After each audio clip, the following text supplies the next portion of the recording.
Okulayiza abakulembeze abajja mu bitundu by'eggwanga ebyenjawulo kukyagenda mu maaso ng'olwaleero omulamuzi Marion Nsiima alayiza abakulembeze abajja mu disitulikiti y'e Ssembabule. Ono asoose kulayiza ssentebe wa disitulikiti eno Patrick Nkalubo n'oluvannyuma okulayiza bakansala ne kutandika. Wabula newankubadde ng'okulayira kutambudde bulungi, waliwo abasanze akaseera akazibu okulayira mu luzungu ekiviiriddeko bannaabwe okubasekerera.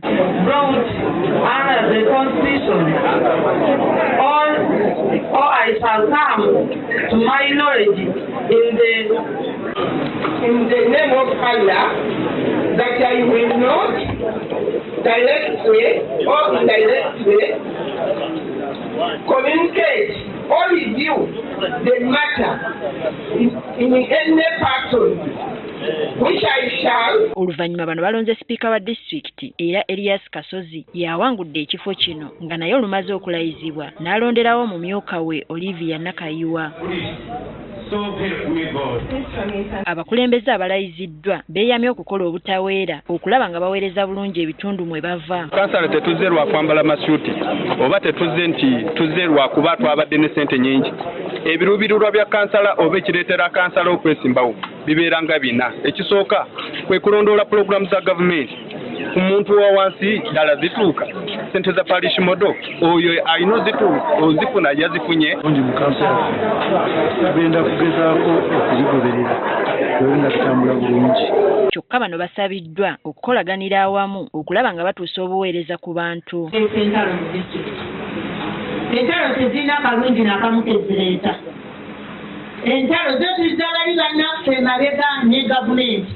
Entalo zonoona ssente zaffe za disitulikiti. Nti tukwatagane ffenna tukole emirimu gya gavumenti. Kuba ffe nga batekinikula namu bakansala tukola emirimu gimu. Enjawulo eri emu, elected and appointed officials of council. That person that has sent you as a representative, let us embrace peace and let us have integrity. Yo mu kibuga Jinja, omulamuzi Fiona Ngura yalayiza abakulembeze abajja wakati mu ssanyu okuva eri abawagizi abazze okubeerawo ku mukolo guno. Meya w'ekibuga kino Haji Abdallah Fis Nagayi oluvannyuma lw'okulayira asuubizza okukola ekisoboka okulaba nga addamu okuyitimusa ekibuga Jinja ssaako n'okuzza obumu mu kitundu kino. Ono anokoddeyo ebimu ku bizibu ebikyasinze okutawaanya abantu mu Jinja omuli kasasiro, obubbi bw'ettaka, enguudo n'ebirala.